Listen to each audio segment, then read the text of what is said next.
మన ప్రభువును మన రక్షకుడు అయిన యేసుక్రీస్తు ప్రభు అతి శ్రేష్టమైన నామమున, పూజింపదగిన నామమున అందరికీ వందనాలు. దేవునికి స్తోత్రాలు. దయగలిగిన దేవుడు, జీవము కలిగిన యేసుక్రీస్తు ప్రభు మనకు అనుగ్రహించిన ఈ నూతన దినమును బట్టి సమస్త మహిమ ఘనత ప్రభావములు యేసయ్యకు మాత్రమే చెల్లునుగాక. ఆ దేవాది దేవుడు ఈ నూతన దినములో మన ఆదరణ కొరకై దేవుడిచ్చిన వాగ్దానము, కృపావార్త యెషయా గ్రంథము 54వ అధ్యాయము 11వ వచనము. ప్రయాసపడి గాలివాన చేత కొట్టబడి ఆదరణ లేకయున్నదానా, నేను నీలాంజనములతో నీ కట్టడమును కట్టుదును, నీలములతో నీ పునాదులను వేయుదును. దేవునికి స్తోత్రం కలుగునుగాక, దేవునికి మహిమ కలుగునుగాక. ఎంత ఆదరణిచ్చే మాట అండి ఇది. మన జీవితాల్లో ఎంత ధైర్యాన్ని ఇచ్చే వాగ్దానం దేవుడు ఈ దినాన మనకు అనుగ్రహించారు. ఆ యేసయ్యకు స్తోత్రం కలుగునుగాక. దేవుడు అంటారు, నేను నీకు పునాదులు వేస్తాను, నీ జీవితాన్ని కడతాను. ఎవరితో చెప్తున్నారు ఈ మాట అంటే, ప్రయాసపడి గాలివాన చేత కొట్టబడి ఆదరణ లేని వారికి. మన దేవుడు మన పరిస్థితులను చూస్తున్న దేవుడు. ఆయన మనల్ని చూచే దేవుడు, గమనించే దేవుడు, మనల్ని కట్టే దేవుడు, మనకు పునాదులను అనుగ్రహించే దేవుడు. ఆయన అంటారు, నేను నిన్ను కడతాను, నీకు పునాదులు వేస్తాను. నీవు ప్రయాసపడి గాలివాన చేత కొట్టబడితే నీ పక్షాన నేనుంటాను. నా ప్రియ సహోదరి సహోదరుడా, ఈ రోజులో ఈ జీవితంలో ఒకవేళ ఏదైనా ప్రయాస చేత కొట్టబడి ఆదరణ లేకుండా ఉన్నావా, దేవుడు నీతోనే మాట్లాడుతున్నారు.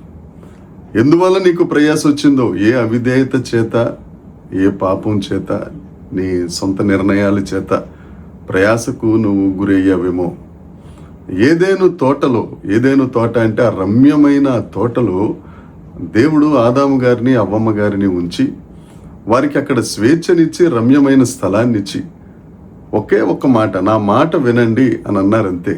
ఆ మాట వారు వినకుండా ఆ మాటకు అవిధేయత చూపించడం వలన వారు ప్రయాసను కొని తెచ్చుకున్నారు. గాలివాన చేత కొట్టబడ్డారు. రకరకాల పరిస్థితులు. ఈ ఆదికాండం 3వ అధ్యాయం చూస్తే అనేక రకాల శాపాలకు గురైపోయారు. అయితే మత్తయి సువార్త 11వ అధ్యాయం 28వ వచనంలో యేసుక్రీస్తు ప్రభు అంటారు, ప్రయాసపడి భారం మోసుకొనుచున్న వారలారా నా యొద్దకు రండి, నేను మీకు విశ్రాంతినిస్తాను. నువ్వు ఏ ప్రయాసలో ఉన్నావో దేవుని దగ్గరికి వస్తే చాలు, ఆయన దగ్గర నీకు విశ్రాంతి దొరుకుతుంది. అందరూ అనే మాట గ్రీకులో పాస్ అని అంటే ఏ భేదము లేదు, ఏ తేడా లేదు, రంగు రుచి వాసన ఏమీ లేదు. అందరితో దేవుడు చెప్తున్న మాట, మీరు ప్రయాసలో ఉంటే నా దగ్గరికి రండి, నేను మీకు విశ్రాంతినిస్తాను. నీ జీవితంలో ఎక్కడైనా ఇబ్బంది ఉంటే నా దగ్గరకు రండి, నేను మీకు సేద తీరుస్తాను, నా దగ్గర విశ్రాంతి ఉంది అని అందరినీ పిలుస్తున్నవాడు, నీ ప్రయాసను పోగొట్టేవాడు యేసుక్రీస్తు ప్రభు ఒక్కరే. ఆయన 33.5 సంవత్సరాల జీవిత కాలంలో 3.5 సంవత్సరాల మహిమ పరిచర్యలో ఎంతో మంది ప్రయాసను తీర్చిన దేవుడు. ఆయన ఈ దినాన సజీవుడయ్యాడు, నీతో మాట్లాడుతున్నాడు. ఆ సజీవుడైన దేవుడు నీ ప్రయాసను పోగొట్టునుగాక. నువ్వు చేయవలసిన పని ఒకటే, ఆయన దగ్గరికి రా, ఆయన వైపు తిరుగు. దేవా, నేను నీ శరణు జొచ్చాను తండ్రి, నా ప్రయాసను తీసేయి ప్రభు అంటే నీ కొరకు చేతులు చాపిన దేవుడు, నీ కొరకు ఆలోచిస్తున్న దేవుడు, నీ పునాదులు నీలములతో కడతానని చెప్పిన దేవుడు. నీలములతో నీ పునాదులు వేస్తానని వాగ్దానం చేస్తున్నాడు. నీలములతో పునాదులు అంటే ఏమిటి? పరమగీత గ్రంథంలో షూలమ్మితి దగ్గరికి యెరూషలేం కుమార్తెలు వచ్చి, నీ ప్రియుని యొక్క గొప్పతనం ఏమిటి అని అంటే, ఆ షూలమ్మితి ప్రియురాలు ఎత్తబడే సంఘం చెప్తుంది, నా ప్రియుడు అతికాంక్షణీయుడు, నా ప్రియుడు 10,000లో అతి సుందరుడు, నా ప్రియుడు ధవళవర్ణుడు అని చెబుతూ పరమగీత గ్రంథం 5వ అధ్యాయం 14వ వచనములో, నీ కాయము నీలి రత్న ధూమ్ర వర్ణ ఖచ్చితమై దంతపు పని అయి ఉన్నది. అంటే దేవుని యొక్క కాయము నీలి రత్న దంతపు పని వంటిది. దేవుడు యేసుక్రీస్తు ప్రభు నీలములతో చేయబడినవాడు. నీలముల మీద నీకు పునాది వేస్తాను అని అన్నారు అని అంటే యేసయ్య మీదే నీ పునాది. యేసయ్యే నీకు ఒక బండరాయిగా ఉండి ఆ బండ మీద నీ పునాది వేసి నీ గృహాన్ని, నీ ఆధ్యాత్మిక గృహాన్ని, నీ శారీరక గృహాన్ని, నీ దైనందిన జీవితంలో కావలసిన ఆశీర్వాదముల గృహాన్ని ఆయన కడతానని దేవుడి దినాన వాగ్దానం చేస్తున్నారు. ఇంత మంచి వాగ్దానం ఇచ్చి నీ ప్రయాసను తీసివేసి, ఆదరణ లేకుండా ప్రతి ఒక్కరూ నిన్ను విడిచిపెట్టి నేను నిరాధారణకు గురి చేస్తూ ఉంటే ఆయన చేతులు చాపి పిలుస్తున్నారు, రా ఆయన దగ్గరికి, ఆయన చెంతకు రా. ఆయన చెంత విశ్రాంతి ఉంది, ఆయన చెంత సంతోషం ఉంది, ఆయన సన్నిధిలో నిత్య సంతోషం అని కీర్తనలు లేఖనాలు చెప్తున్నాయి.